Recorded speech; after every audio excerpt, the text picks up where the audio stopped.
শুভ দুপুর বন্ধুরা, সবাই কেমন আছেন? আমার নতুন আর একটি ব্লগে আপনাদের সবাইকে স্বাগত জানাই। আজকে মহাশিবরাত্রি, আপনারা সবাই জানেন। তো আর আজকে হয়তো অনেকেই উপোস করেছেন, আর আমিও উপোস করেছি। তো শিবরাত্রি উপোস করে আমি মহাতীর্থ কপিলেশ্বর মন্দিরে এসেছি এখানে পুজো দেওয়ার জন্য। আর এই মন্দিরে আমি অনেক অনেক দিন পরে এসেছি। তো দেখুন, আকাশটাও বেশ সুন্দর পরিষ্কার হয়ে আছে, আর ভীষণ রোদ্দুর। এখন ওই 2টো বাজে। দেখুন, লাইন পড়েছে সেই 10টা থেকে। অনেকেই এসেছে আগে আগে, আমরা একটু দেরিতেই এসেছি। আর এইদিকে দেখুন, গাড়ি চলাচল বন্ধ রয়েছে, তবুও সবাই ঢুকে যাচ্ছে গাড়ি নিয়ে। বেশ পরিষ্কার আকাশটা। একটুখানি লাইনে দাঁড়ানোর পরে ওখান থেকে আবার ওই যে গাছগুলো আছে ওখানে আবার একটু ছায়া পড়বে। তো সে যাই হোক, রোদ্দুরতে দাঁড়াতেই হবে যখন উপোস করেছি। আর ভিতরেও যাবো। এবং দেখতে দেখতে আমি গেটের কাছাকাছি এসে গেছি। আর অনেকেই লাল সাদা শাড়ি পরে এসেছে, বেশ ভালো লাগছে দেখতে। আর চারিদিকটা না খুব সুন্দর করে সাজিয়েছে। আর দেখুন, এখানে ডালা বসেছে, যারা পুজো বাড়ি থেকে না আনে তারা এখান থেকে ডালা নিয়ে পুজো দিতে পারে। তো আমিও প্রায় লাইনের কাছাকাছি, মানে মন্দিরের কাছাকাছিও এসে গেছি। আর দেখুন, এই যে সুন্দর সাজিয়েছে, যাতে কারো রোদ্দুর না লাগে বা বৃষ্টি ঝড় হলে যাতে কোনো কষ্ট না হয়, সেইভাবে এটাকে সাজানো রয়েছে। নাট মন্দিরটার ভিতরেও অনেকেই আছে, বসে আছেন।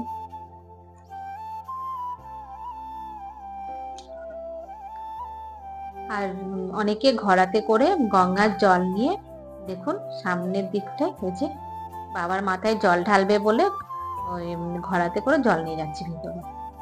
কাছেই তো গঙ্গা, তো সেই গঙ্গা থেকে জল নিয়ে যাচ্ছে।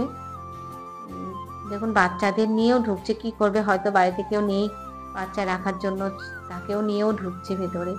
আর ভিতরটা মানে গর্ভগৃহে এত ভিড়, এত লোকজন ভিড়, হয়তো অনেকে গঙ্গার জল পড়েও যায়, জানেন তো। তবুও দেখুন কত মানে রিস্ক নিয়ে ঢুকতে হচ্ছে ভেতরে। বাচ্চা নিয়েই ঢুকছে, কি করবে। 26শে ফেব্রুয়ারি 2025 বুধবার দুপুর 2টো মন্দিরটা এত সুন্দর সাজিয়েছে, দেখুন খুব সুন্দর সাজিয়েছে মন্দিরটা। একটু ফাঁকা হয়েছে। দুপুর 2 ঘটিকায় সহস্র কণ্ঠে শ্রীমৎ ভাগবত গীতা পাঠের মধ্য দিয়ে এই মহতী যজ্ঞের সূচনা। গীতা পাঠ ও গঙ্গা আরতিতে উপস্থিত থাকবেন রাষ্ট্রীয় সন্ত সংঘের পূজ্যপালক স্বামী পরাশর রামানুজ। উপস্থিত থাকবেন শ্রীধাম নবদ্বীপ থেকে শ্রীপাদ শ্রুতিশেখর গোস্বামী, শ্রীপাদ পার্থ গোস্বামী, মায়াপুর ইস্কন থেকে উপস্থিত হচ্ছে শ্রীপাদ জগদ্ধাত্রী দাস এবং কপিলমুনি সাংখ্য যোগাশ্রম থেকে তত্ত্বানন্দ। এখানে বিশাল বড় মেলাও হয়। এই যে আমি দেখুন বেরিয়ে এসেছি, আর এখানে ধূপকাঠি দেওয়ার বা মোমবাতি জ্বালানো, প্রদীপ দেওয়ার ব্যবস্থা রয়েছে। আমিও সেটা একটু করে নিলাম।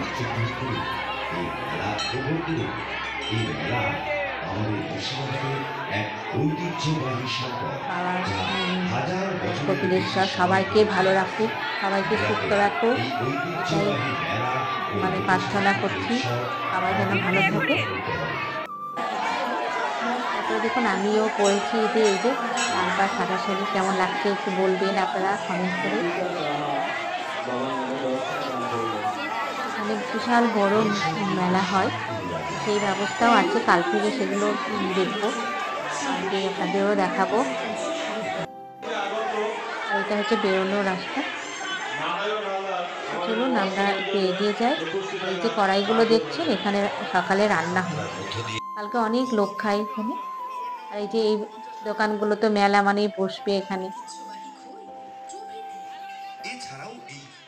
আর এই যে সামনে দেখুন স্টেজ করা হচ্ছে, এই স্টেজে অনেক রকমের প্রোগ্রাম হবে, সেই সমস্ত ওরা মাইকে করে বলে দিচ্ছেন।